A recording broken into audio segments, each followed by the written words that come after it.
guys. Today is Friday and gusto ko lang i-flex yung gumawa ng warts removal ko kagabi. Sa lahat ng staff, si Ate Irene, siya lang yung nagtiyagang mag-alis ng warts ko dito sa ilalim mismo ng mata ko. So, maraming salamat and hopefully mawala na rin tong iba kasi sobrang sakit talaga. Medyo nahirapan kasi siya dahil nung ginagawa niya tong nandito nga sa ilalim ng mata ko. Iyak kasi ng iyak yung mata ko. So nababasa, so nawawala yung anesthesia.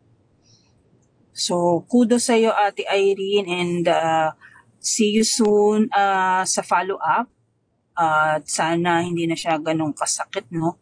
Talagang na-stress talaga ako and na-trauma. Thank you for watching.